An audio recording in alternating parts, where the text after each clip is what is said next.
Olá, meus amigos, então vamos dar continuidade aí à disciplina de Prática Jurídica 1 e aí desbravando os temas bastante complexos, atuais, aí contemporâneos do nosso mundo jurídico, né? E eu pedi para vocês lerem para esta semana o recurso extraordinário 592-581, né? Somente o voto aí do ministro Ricardo Lewandowski.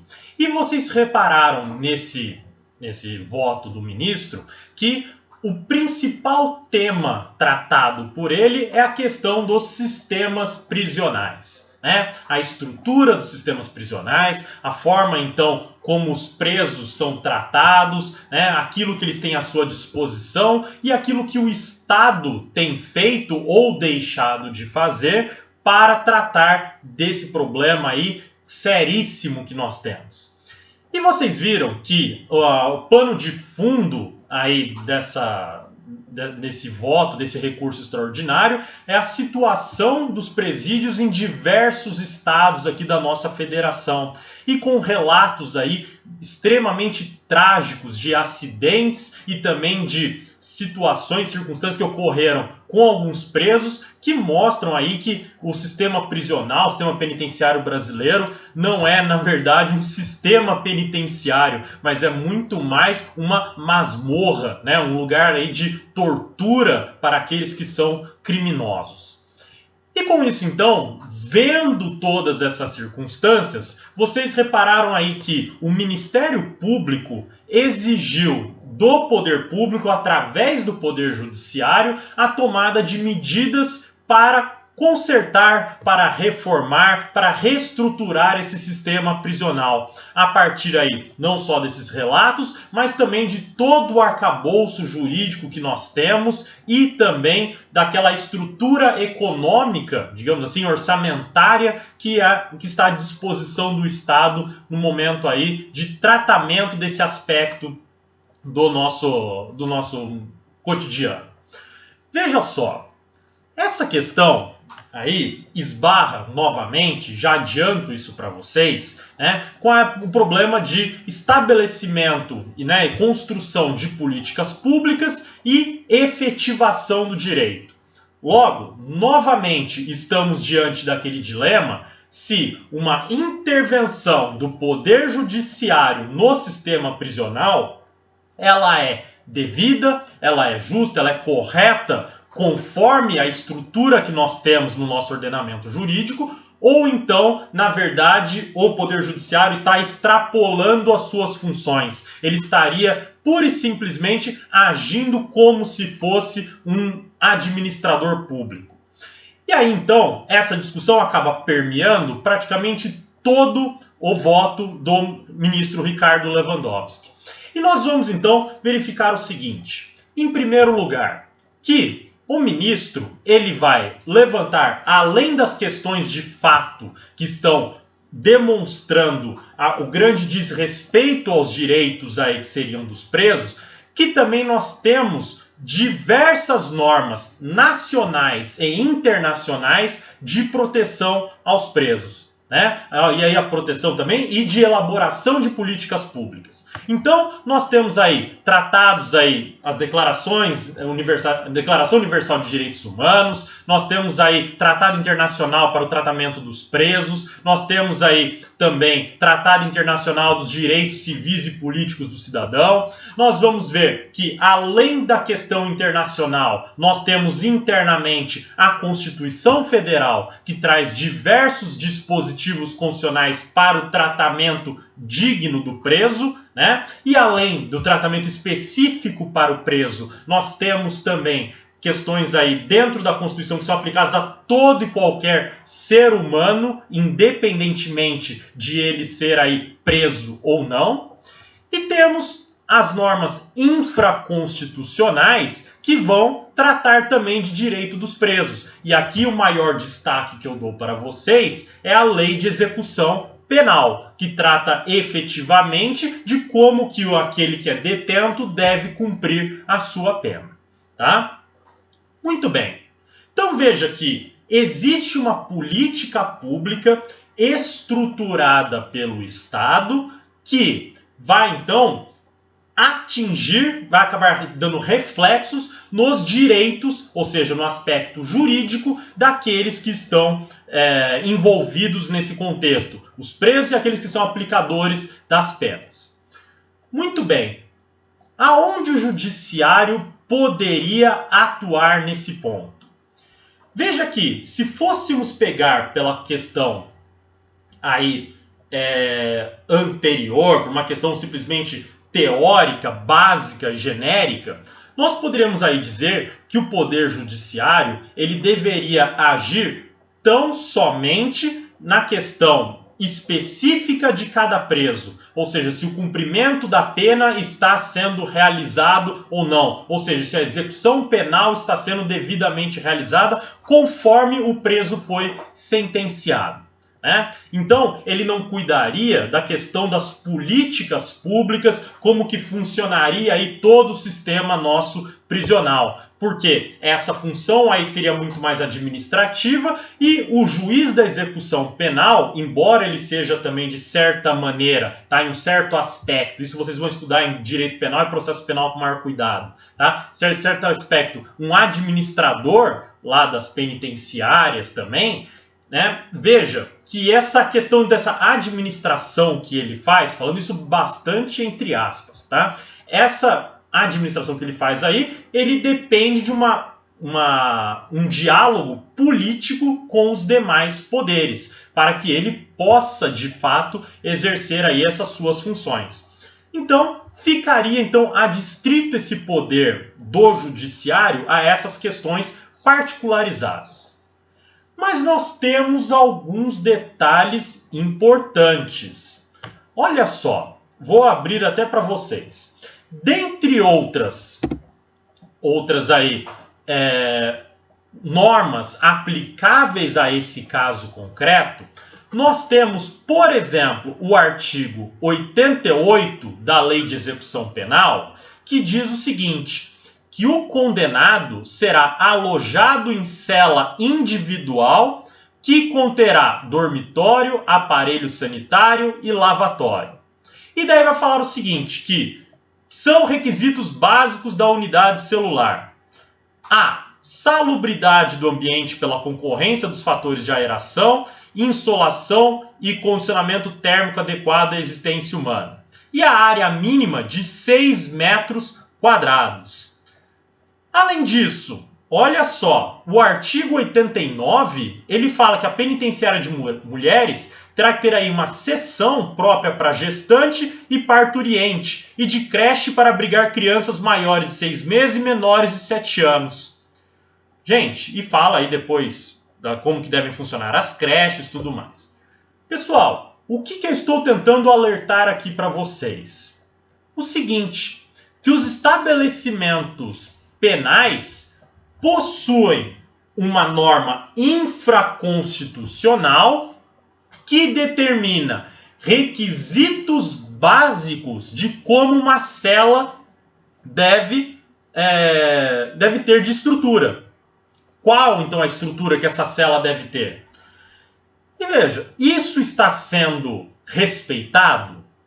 Vejamos que não está havendo respeito a essas condições mínimas aí de estrutura que uma penitenciária deve ter. Aí então, nós temos um detalhe muito importante que se torna até de certa maneira diferente do caso que nós estudamos na semana passada.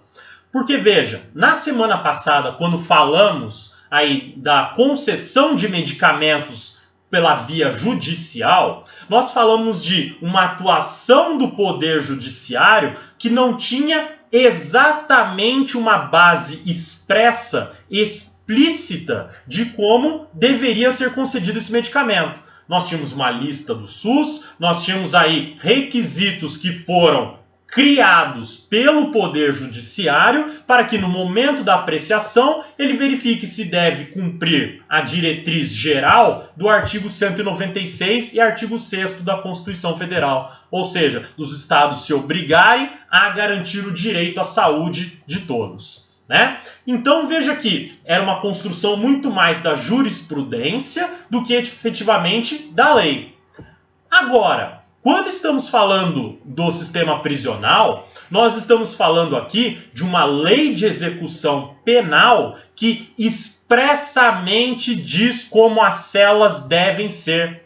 Ou seja, ele está falando que tem que ter fatores de aeração, insolação e condicionamento térmico adequados à existência humana. Nesse sentido, os acidentes, os relatos tidos aí no voto do ministro Lewandowski mostram que esses fatores não estão sendo respeitados. E são questões que devem aí estar expressamente, melhor que expressamente, devem estar com absoluta certeza previstas, postas aí na nossa realidade. Com isso, então, nós percebemos o seguinte, que esse detalhe diferenciado que tem nesse caso em comparação com aquele trabalhado na semana passada, talvez mude a nossa concepção se aí estamos diante de uma judicialização de uma política ou então estamos diante de um ativismo judicial.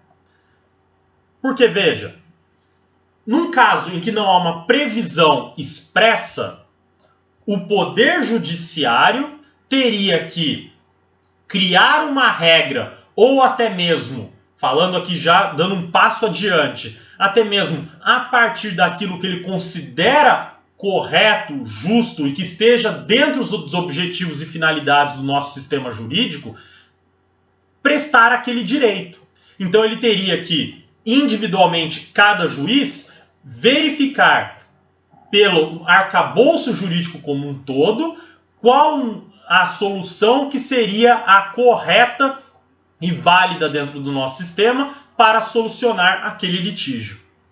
E esse, aí nós caímos no problema, com isso nós caímos naquele problema que nós estudamos lá nas primeiras aulas que tivemos presencialmente, né? Do problema do subjetivismo, né? E que daí então cada juiz pode ter uma concepção própria de justo, uma concepção própria de finalidade do sistema e que daí cada vara judicial, cada juiz pode ter uma sentença diferente e cada decisão pode ser conflitante uma com a outra, perdendo em estabilidade, segurança do sistema e tudo lá que nós já tratamos. Mas veja, agora que, na lei de execução penal, diante da hipótese que nós estamos tratando, nós temos previsão expressa de como as celas devem ser. Se essa previsão expressa, significa o seguinte, que o Estado pegou uma política pública, transformou em uma norma jurídica, se auto-obrigando a cumprir aquilo que ele mesmo dispôs. Ou seja, ele pegou aquilo que seria uma política e transformou em norma jurídica. E se é norma jurídica, ela é imperativa. E se ela é imperativa, ela deve ser cumprida. Pronto. Olha só. No momento que o artigo 88 traçou, então, como a cela deve ser, como que ela deve, então, ter de estrutura, o que ela deve ter de estrutura, o Estado criou uma norma jurídica se auto-obrigando. E ele deve cumprir de qualquer maneira. Aí você pode levar aquela primeira discussão. Mas, professor, veja bem, a gente tem alguns problemas aí estruturais. Eu não tenho cela para todo mundo, eu não tenho pessoal, funcionário público para cuidar de tantas prisões ao mesmo tempo. Eu não tenho aí, talvez, orçamento para cuidar de tudo isso. Muito bem. Todos esses argumentos seriam muito válidos e muito interessantes se o Estado não tivesse criado para si uma norma jurídica de obrigação. No momento que ele criou essa norma jurídica, se obrigando, ele deveria ter pensado que ele não tem condições estruturais para cumpri-la. E veja, não é uma decisão de uma norma jurídica, uma decisão aí pessoal, individual. É de um corpo parlamentar, é também passado pelo Poder Executivo, é passado por especialistas, é passado por um debate, e nós esperamos que esse debate seja profundo, pelo menos em regra, né? Em tese, nós temos uma estrutura para ter um debate aí profundo para a votação de uma norma. Se isso foi mal feito, o problema é político. O problema aí é de questão de não estar efetivando devidamente o nosso princípio democrático. Pronto. Se então nós temos esse problema político, a consequência, o efeito, não pode recair por aqueles que estão submetidos à norma mal feita. Esses, então, podem exigir do Estado o cumprimento daquilo que eles têm direito. Pronto. Não se pode falar em falta de estrutura, porque se o Estado se obrigou, ele tem que dar estrutura. Não se pode falar aí também de falta de indivíduos, de funcionários, porque o Estado é obrigado a contratar, então, pessoas para cuidar dessa estrutura. E, principalmente, não se pode falar em falta aí, né, em ausência de orçamento, e daí nós temos dois grandes motivos. Primeiro, esse que eu já tratei com vocês, que eu falei, então, que o Estado, quando cria uma norma jurídica, ele precisa pensar no orçamento que ele tem disponível para o cumprimento dessa norma. Ponto final. Isso daí é feito anualmente, inclusive a cada 4 anos você tem um plano plurianual, né? Para você pensar aí em toda essa estrutura. E veja, inclusive temos um exemplo aí recente, que o próprio presidente da República, ele vetou um projeto de lei, né, em razão de não ter aí prevista na lei qual que era a fonte de renda, a fonte orçamentária para o cumprimento daquela obrigação. E já destaco isso para vocês, tá? Que isso aí não foi exclusivo desse presidente. Isso daí, nos nossos presidentes anteriores, também já vetaram muitas leis, muitas normas, também pela falta de apontamento da onde viria o orçamento para o cumprimento daquela obrigação. Porque isso é óbvio. Se você vai colocar uma prestação positiva para o Estado, que ele tem que fazer alguma coisa, você precisa falar da onde vem o dinheiro. Logo, se você criou essa obrigação, você pensou, pelo menos você presume que ele pensou da onde vai sair o dinheiro. Se criou essa estrutura prisional, presume-se que ele pensou que tem orçamento para tanto. E ele separou o orçamento para tanto. E daí nós caímos em uma outra questão, que está prevista no voto do recurso extraordinário que eu pedi para vocês lerem. Que orçamento tem e sobra. Temos muito orçamento para o sistema penitenciário. Nós temos aí então o fundo penitenciário que tem bilhões, veja, bilhões de reais disponíveis todos os anos. E esse dinheiro deve ser usado exclusivamente para o sistema penitenciário. Ou seja, tudo que está no fundo penitenciário não pode ser utilizado para outra finalidade. Ah, mas está faltando hospital, está faltando escola, está faltando transporte público. Tudo bem. Para você resolver esse problema, você teria que utilizar outra fonte orçamentária. Para os fins de sistema penitenciário, você tem um fundo penitenciário exclusivo para tanto. E que os estados, a União, não se utiliza. Veja que isso é bem relatado no voto, por diversas vezes, diversos fatos acontecidos. O que demonstra o seguinte, né? Que há uma má vontade política de utilização desse orçamento. E você pode perguntar, por que existe essa má vontade? Vamos pensar na época de eleição. Você tem um candidato e o seu adversário político concorrendo à vaga que esse primeiro já está ocupando, está tentando ser reeleito. Vão para um debate na televisão. E daí o candidato que está querendo a reeleição, ele fala: por que eu investi nos presídios, eu investi nos presos, eu investi em criminosos, no sistema penitenciário, agora eles têm uma estrutura boa para cumprir a pena. Convenhamos, ele vai conseguir voto com isso? Ele vai angariar aí a vontade das pessoas? O primeiro argumento que vai vir, né, da pessoa, assim, vamos dizer, do homem médio, para falar desse critério grotesco que nós temos aí do homem médio, ele vai falar o seguinte: peraí, você está investindo em bandido, mas não está investindo em mim, cidadão pagador de impostos, cidadão aí que está precisando de hospital, de escola, você ficou investindo nesse pessoal que é aí da criminalidade? Veja, é esse o argumento inicial que vai surgir, né? E ele vai perder o voto desse pessoal, vai ter pouco apoio político. E mais, para o seu adversário político, isso é uma arma. Tá vendo? Ele só investe em bandido. Ele não investe em você que está agora assistindo a este debate. Coisa que eu vou fazer no meu governo. Pronto. Olha só o problema político criado para esse candidato. Então o que ele vai fazer? Não vou ficar investindo, falar que eu estou usando dinheiro aí em penitenciárias. Deixa esse pessoal para lá, porque eu não quero ter aí argumentos, armas contra mim politicamente. Pronto.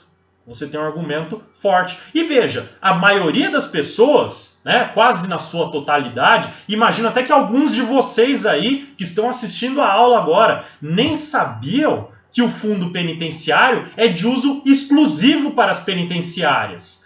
Que você achou que era um orçamento só que era distribuído livremente. E não é. Só que como as pessoas não sabem disso, parece que você está investindo em criminosos ao invés de estar investindo naqueles que cumprem os seus deveres aí jurídicos. Olha o problema que nós temos então, tá? Muito bem.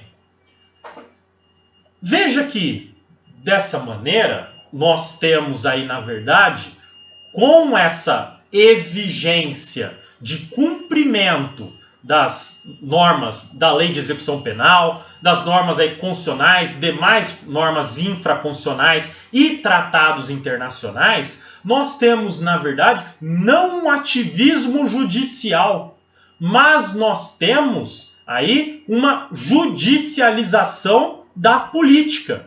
Por quê? Se a política em si foi transformada em norma jurídica, quer dizer que eu posso exigir o cumprimento daquela norma, porque ela é específica, particularizada.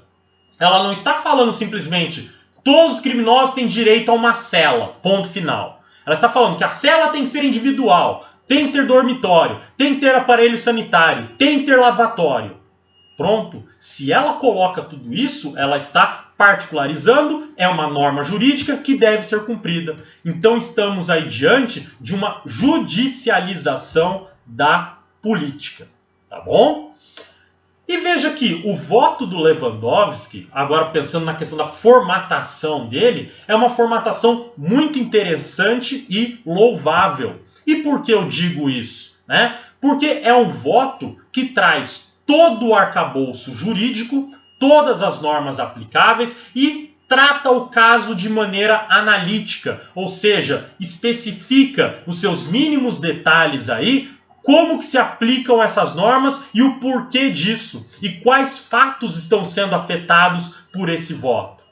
Isso é muito importante para uma democracia. Veja que o próprio Lewandowski, tanto outros ministros, já deram votos horrorosos, muito ruins, sem fundamentação explícita presente, se utilizando de palavras aí e jargões jurídicos genéricos. Mas nesse ponto, nesse caso, foi um grande acerto, porque o caso então está sendo analisado nos seus pormenores. E é isso que se precisa para uma democracia, porque é obrigação de um juiz constitucional e prevista no Código de Processo Civil, no artigo 489, parágrafo 1º, né, que as decisões judiciais devem ser fundamentadas. E essa fundamentação não pode ser genérica. Mas aí atrelada, devidamente aplicada ao caso concreto, né? Ou seja, tem que ter aí verdadeiramente a imputação aí ao caso concreto. Muito bem, diante de tudo isso, né? Um outro aspecto importante que vocês devem também prestar atenção e que destaca o caso brasileiro perante os demais. Isso é tratado no final do voto do ministro Lewandowski, que ele fala o seguinte, que o caso brasileiro é diferente do caso norte-americano. Por quê? Nos Estados Unidos, quando tivemos lá o problema seríssimo do sistema penitenciário, eles tiveram que criar do zero, construir uma teoria própria de intervenção do judiciário no sistema penitenciário, no poder executivo, aí, né, na administração pública em si das penitenciárias. Ou seja, já que eles estão submetidos àquele sistema do common law, um sistema de precedentes, eles tinham aí então, eles não tinham qualquer decisão anterior que desse estrutura, corroborasse uma intervenção do judiciário. Então eles tiveram que fazer toda uma construção dentro da decisão judicial para autorizar essa intervenção no sistema penitenciário. Olha só, isso está acontecendo aqui no Brasil?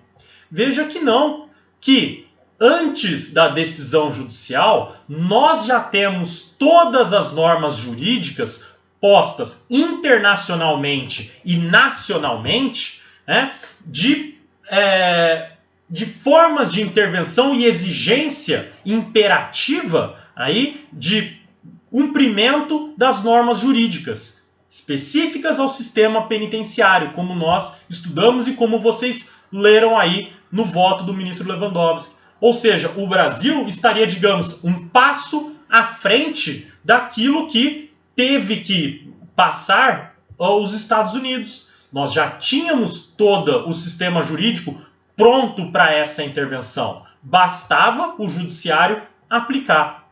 Por isso, então, quando se fala aí no sistema penitenciário de intervenção do judiciário, nesses termos, sobretudo nos termos aí tratados nesse recurso extraordinário, nós não estamos falando, portanto, de ativismo judicial, uma intervenção indevida do judiciário, mas estamos falando de judicialização de política, uma intervenção legítima, em que há autorização do sistema para o judiciário agir. Tá bom?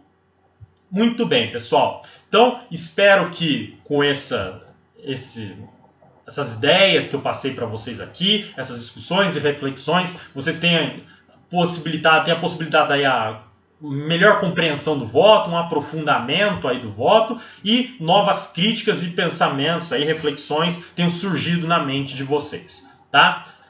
Como toda semana, né, eu deixo aí em aberto para vocês no fórum do AVA para vocês fazerem as questões que quiserem, fazer as reflexões que vocês quiserem aí para nós dialogarmos, tá bom? Então, por meio do fórum do AVA, excepcionalmente essa semana, por lá simplesmente, ao invés de uma transmissão ao vivo, tá bom? E para a semana que vem,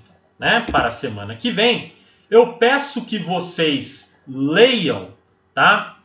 A medida cautelar na arguição de descumprimento de preceito fundamental número 347, tá? Que você pode encontrar como medida cautelar na ADPF número 347, tá? Deixa eu ver se eu consigo colocar aqui na tela rapidinho para vocês. Olha aí, tá? Então, ó, medida cautelar na arguição de descumprimento de preceito fundamental número 347, tá bom? Vai ter que ler tudo, que vocês já devem ter visto aqui em cima e assustado. 210 páginas, professor, pelo amor de Deus.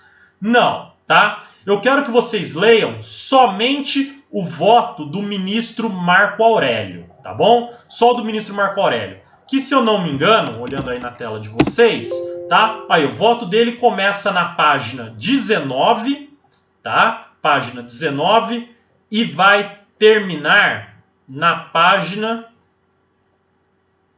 Opa, passei aqui. Na página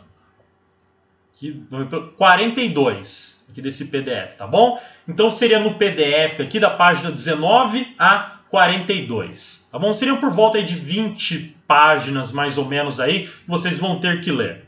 E o que eu quero que vocês me respondam para a convalidação da presença, tá? Não quero aí fichamento das 20 e tantas páginas aí que vocês vão ter que ler. Eu quero que vocês me respondam o seguinte: a partir do voto do ministro Marco Aurélio, o que é estado de coisas inconstitucional e quais os seus elementos, tá? O que é estado de coisa inconstitucional e quais os seus elementos. Respondam isso a partir aí, então, do voto do ministro Marco Aurélio na arguição de descumprimento de preceito fundamental número 347 e nós discutiremos isso na próxima aula, tá bom? Muito obrigado, então, e até a próxima, pessoal!